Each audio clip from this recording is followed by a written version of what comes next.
வானிலை தகவல். தமிழ்நாடு, புதுவை மற்றும் காரைக்கால் பகுதிகளுக்கான தினசரி வானிலை அறிக்கை. 24 மணி நேரத்திற்கான வானிலை தொகுப்பு. தமிழ்நாடு, புதுவை, காரைக்கால் பகுதியில் வறண்ட வானிலையே நிலவிக் கொண்டிருக்கிறது. அடுத்த 7 தினங்களின் வானிலை முன்னறிவிப்பு மற்றும் எச்சரிக்கை. கிழக்கு திசை காற்றின் வேக மாறுபாடு காரணமாக 4/1/2025 மற்றும் 5/1/2025 கடலோர தமிழகத்தில் ஒரு சில இடங்களிலும், புதுவை மற்றும் காரைக்கால் பகுதியிலும் லேசானது முதல் மிதமான மழை பெய்யக்கூடும். உள் தமிழகத்தில் பொதுவாக வறண்ட வானிலையே நிலவக்கூடும். பொதுவாக காலை வேளையில் லேசான பனிமூட்டமும் காணப்படும். 6/1/2025 கடலோர தமிழகத்தில் ஓரிரு இடங்களிலும், புதுவை மற்றும் காரைக்கால் பகுதியிலும் லேசானது முதல் மிதமான மழை பெய்யக்கூடும். உள் தமிழகத்தில் பொதுவாக வறண்ட வானிலையே நிலவக்கூடும். 7/1/2025 தமிழ்நாட்டில் ஒரு சில இடங்களிலும், புதுவை மற்றும் காரைக்கால் பகுதியிலும் லேசானது முதல் மிதமான மழை பெய்யக்கூடும். 8/1/2025 கடலோர தமிழகத்தில் ஒரு சில இடங்களிலும், புதுவை மற்றும் காரைக்கால் பகுதியிலும், உள் தமிழகத்தில் ஓரிரு இடங்களிலும் லேசானது முதல் மிதமான மழையே பெய்யக்கூடும். 9/1/2025 கடலோர தமிழகத்தில் அநேக இடங்களிலும், புதுவை மற்றும் காரைக்கால் பகுதியிலும், உள் தமிழகத்தில் ஒரு சில இடங்களிலும் லேசானது முதல் மிதமான மழையே பெய்யக்கூடும். குறிப்பாக 10/1/2025 தஞ்சாவூர், திருவாரூர், நாகப்பட்டினம், மயிலாடுதுறை, புதுக்கோட்டை மாவட்டங்களில் ஒரு சில இடங்களிலும், காரைக்கால் பகுதியிலும் கனமழை பெய்ய வாய்ப்புள்ளது. சென்னை மற்றும் புறநகர் பகுதிகளுக்கான வானிலை முன்னறிவிப்பு.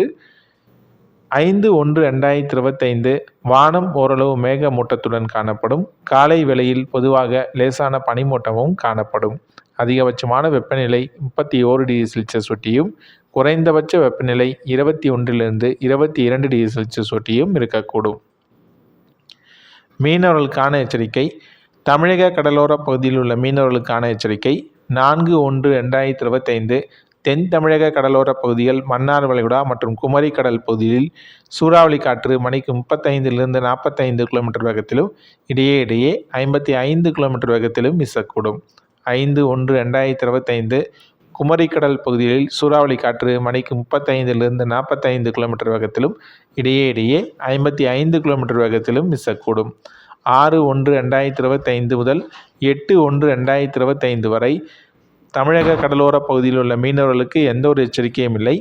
வங்கக்கடல் பகுதியில் உள்ள மீனவர்களுக்கு 4/1/2025 மற்றும் 8/1/2025 எந்த ஒரு எச்சரிக்கையும் இல்லை. அரபிக்கடல் பகுதியில் உள்ள மீனவர்களுக்கான எச்சரிக்கை. 4/1/2025 மற்றும் 5/1/2025 தென்கிழக்கு அரபிக்கடலின் தெற்கு பகுதியில், மாலத்தீவு பகுதியிலும் சூறாவளி காற்று மணிக்கு 35-45 km வேகத்திலும், இடையே 55 km வேகத்திலும் வீசக்கூடும். தென்மேற்கு அரபிக்கடலின் மேற்கு பகுதிகள் மற்றும் மத்திய மேற்கு அரபிக்கடலின் மேற்கு பகுதியில் சூறாவளி காற்று மணிக்கு 45-55 km வேகத்திலும், இடையே 65 km வேகத்திலும் வீசக்கூடும். 6/1/2025 தென்மேற்கு அரபிக்கடலின் மேற்கு பகுதிகள் மற்றும் மத்திய மேற்கு அரபிக்கடலின் மேற்கு பகுதியில் சூறாவளி காற்று மணிக்கு 45-55 km வேகத்திலும், இடையே 65 km வேகத்திலும் வீசக்கூடும்.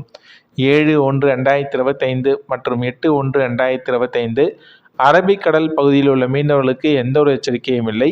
மேற்குறிப்பிட்ட நாட்களில் மீனவர்கள் இப்பகுதிக்கு செல்ல வேண்டாம் என்று அறிவுறுத்தப்படுகின்றனர். வானிலை பற்றிய முழுமையான தகவல்களை உடனுக்குடன் அறிந்து கொள்ள நம்முடைய சேனலை சப்ஸ்கிரைப் செய்யுங்கள். உங்களுடைய மாவட்டம் மற்றும் ஊர் பெயரினை நம்முடைய கமெண்ட் செக்ஷனில் தெரியப்படுத்தவும். 24 மணி நேரத்தில் பதிவான மழையின் அளவு.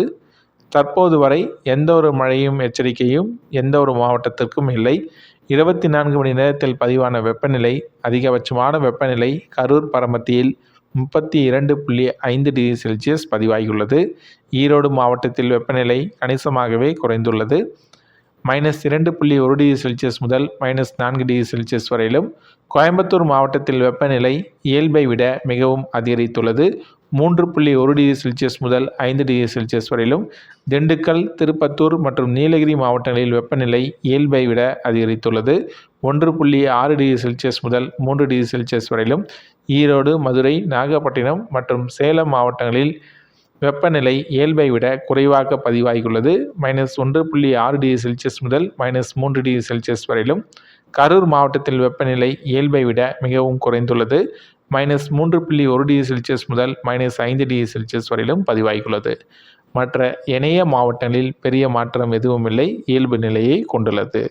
வானிலை பற்றிய முழுமையான தகவல்களை உடனுக்குடன் அறிந்து கொள்ள நம்முடைய சேனலை சப்ஸ்கிரைப் செய்யுங்கள். உங்களுடைய மாவட்டம் மற்றும் ஊர் பெயரினை நம்முடைய கமெண்ட் செக்ஷனில் தெரியப்படுத்தவும்.